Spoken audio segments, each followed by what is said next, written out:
réitère la gratitude du peuple et du gouvernement du Mali à l'Organisation des Nations Unies et aux pays contributeurs de troupes à la MINUSMA.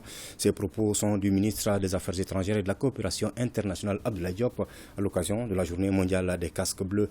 Dans son adresse, le chef de la diplomatie malienne a aussi renouvelé les hommages du gouvernement à tous les soldats de la paix tombés sur le champ d'honneur au Mali et ailleurs. Foussine Tounkara revient sur les grandes lignes du message. Le monde entier rend hommage au casque bleu le 29 mai de chaque année. Pour le Mali, cette journée ne peut passer sous silence. Les raisons ont été évoquées par le ministre des Affaires étrangères dans son adresse.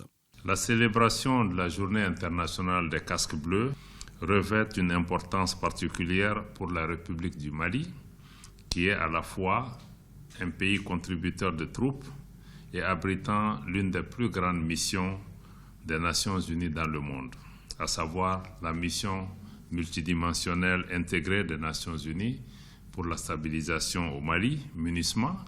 Le Mali est reconnaissant envers tous ses amis. Les autorités de la transition ne cessent de le rappeler. Une fois de plus, cette assertion vient d'être réaffirmée par le chef de la diplomatie malienne. Je voudrais réitérer la gratitude du peuple et du gouvernement du Mali à l'Organisation des Nations Unies et aux pays contributeurs de troupes à la MINUSMA. J'associe à ces hommages toutes les victimes, civiles et militaires, étrangères comme maliennes, tombées sur le champ d'honneur pour défendre la dignité humaine et la liberté. À tous les blessés, je formule des vœux ardents de prompt rétablissement.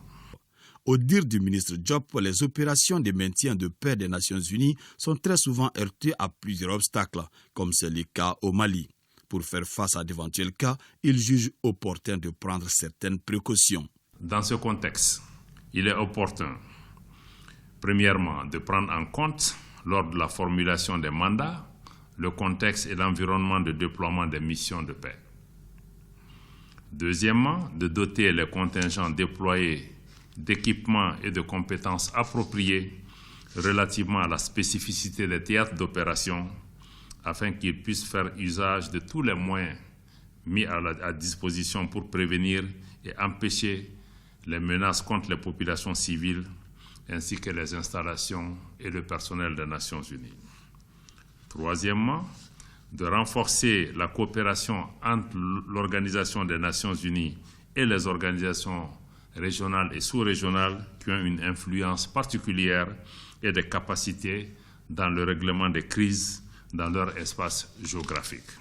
Pour cette édition 2022 de la Journée mondiale des casques bleus, les réflexions portent sur le thème « Peuple, progrès et partenariat ».